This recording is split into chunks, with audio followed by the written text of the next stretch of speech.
In today's video, we are going to look at an individual who plans on starting a whole life insurance policy with $100,000, a large lump sum right out of the gates.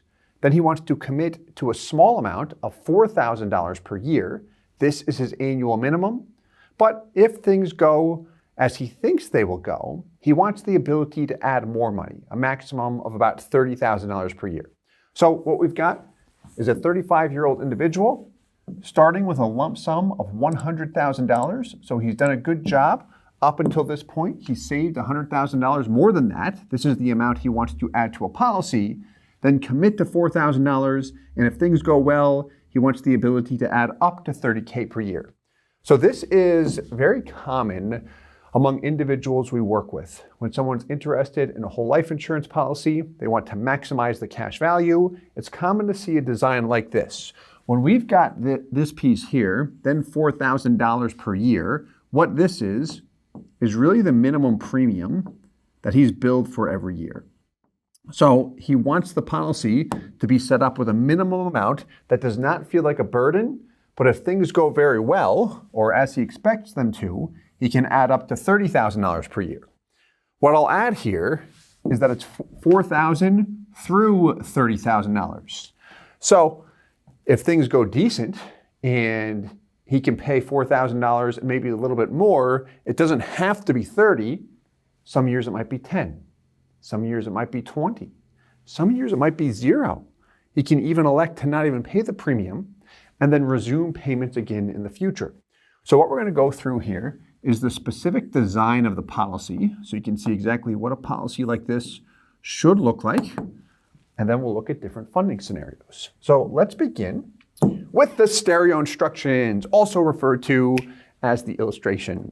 So what we're going to look at here is the ledger statement, which will give us a breakdown of where his money is going. So here we go. Top right-hand corner, we see the term annual premium. This represents the minimum base premium on this policy. So it's a little bit over $3,000, $3,017 to be precise. So again, this is the premium. Then we've got this guy, $178. That lines up with this RTR of $510,000.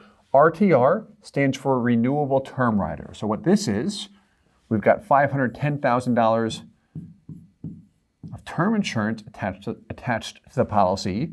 But then down here, we've got OYT. OYT stands for 1 year term, $500.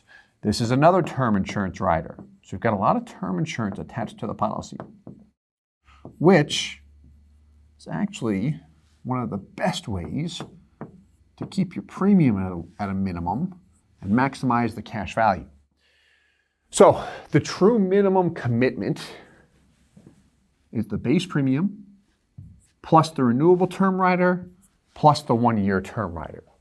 So we said the minimum was what? $4,000. What we did was take the premium plus the term riders and then round up a little bit.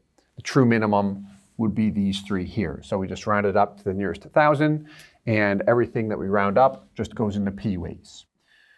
But when we look at this design, what I want to hit on here is the term insurance, because people do have a question about this sometimes. They say, okay, what's the purpose of this term? Because you've got this $510,000 and then this 1 year term rider that I'm spending $500 on in the first year. That's $1.6 million. That's a lot of term insurance I have attached to this policy. When I add those two together, what am I at? $2.1 million in term insurance. The purpose of adding this much term to a policy, or just a term rider in general, is that it is a means to raise your death benefit at the lowest possible cost, low cost. And if one says, well, that's great and all, but I'm not that interested in the death benefit, cash value is what I want, because we hear that a lot. Remember that the death benefit, the total death benefit, has a direct relationship to the MEC limit, which prevents a taxable event.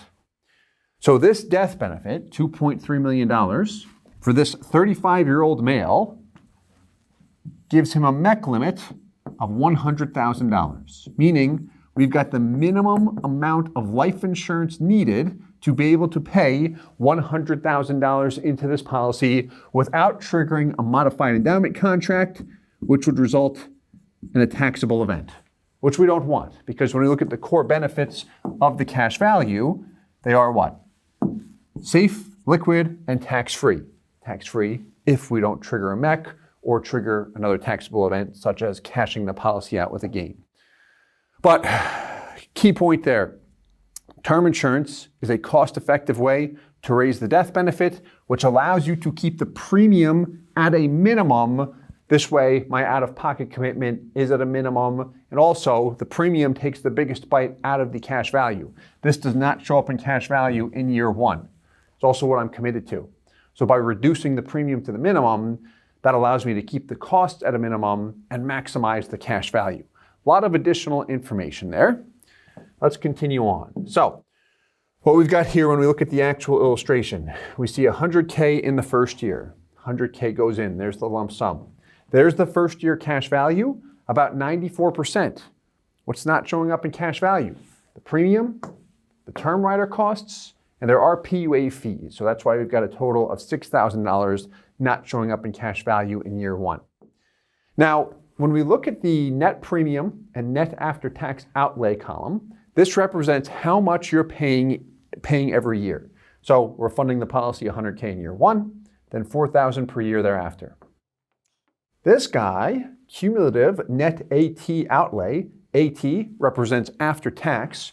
This represents the cumulative amount you've paid into the policy. So total dollars, meaning year one, paid in 100 grand, year two, paid in 4 grand, 100 plus 4,000 is 104. See where I'm going? So I like this column a lot, and the reason why is because it helps me track my break-even point. So for example, year one, I paid in 100, I've got 94, that's a $6,000 hit. Year two, I paid in 4, my total payments are at 104, my cash value is at 101. So I did not break even, but what I could also look at here is this. At the end of year one, I was at 94. I added 4 to it.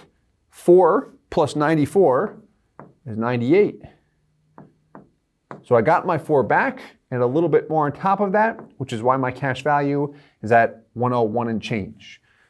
By year 3, I've paid in 108. I'm just about there. Look at that. You're at 107, 896. I would bet, I'm not a betting man, but I would say if he received Preferred Plus, that would be very, very close to breaking even in year 3. But a lump sum payment or front loading it with an amount like this does enhance the early cash value, the break-even point, and accelerates the internal rate of return, which is nice. A lot of people are interested in that. I am. And then year 4, we are positive here.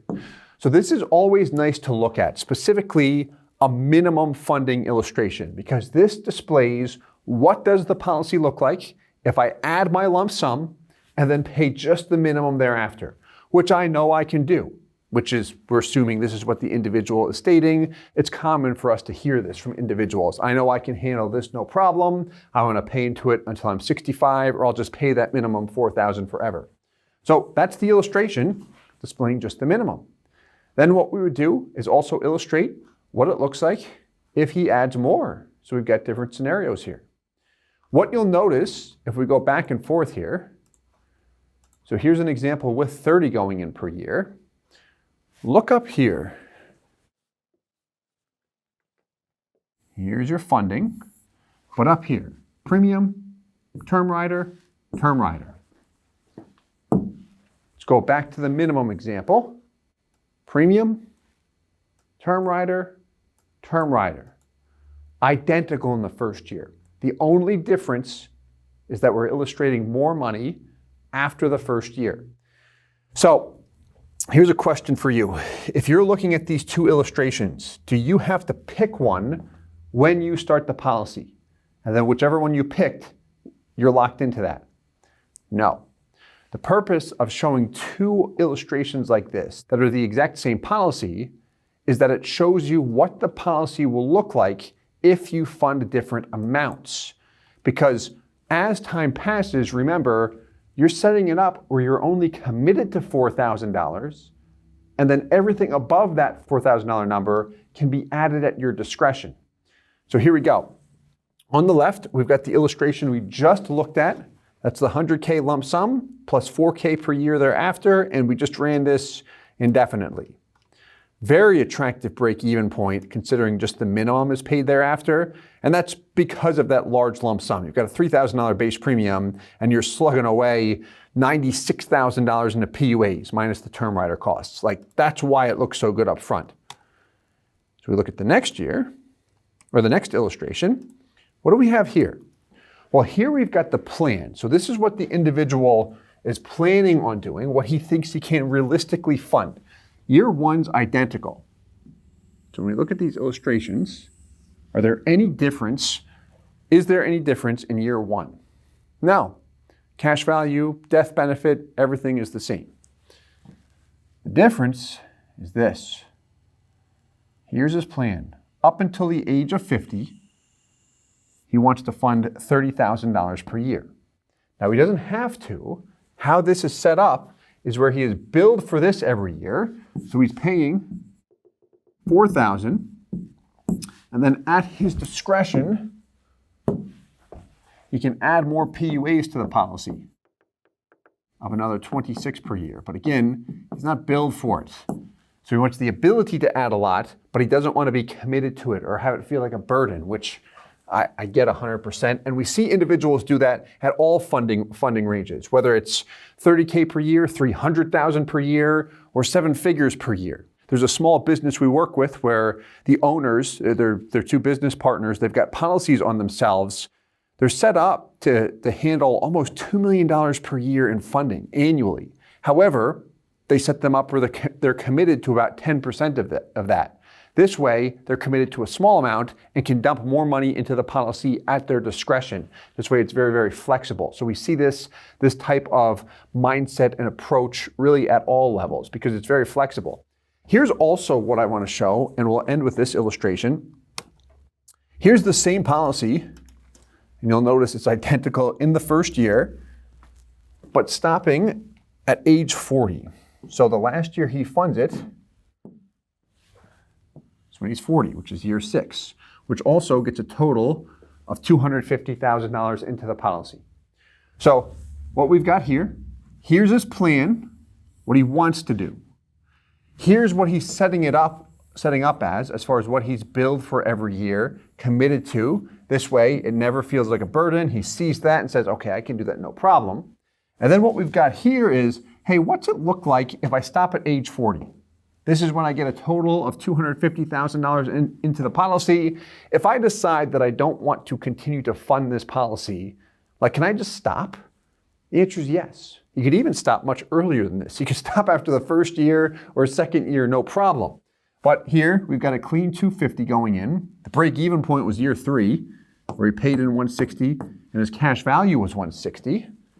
Pays nothing in after year 6, and that cash value just continues to grow. So now he's got this high yield savings asset via the cash value, healthy death benefit protection as time passes. Death benefit proceeds are always paid out income tax free, but he can use this cash value for anything he wants, even though he's not paying into it. So now I've got this money that's growing for me, but I can access it for opportunities without being on the hook to make any payments, premium or PUA payments. That's something that we've found to be very attractive to a lot of individuals over the years, individuals and companies. So I hope you enjoyed this video. Please let us know your thoughts. Leave any questions or comments below. And as always, I hope this helps. Thanks so much. Hey guys, Steve here with IBC Global. Thank you so much for watching the video. If you're interested in a whole life insurance policy and you'd like to work with our company in setting it up, please visit our website, ibcglobalinc.com. We would love to work with you. If you have any questions, please leave them in the comments below. And as always, I hope this helps.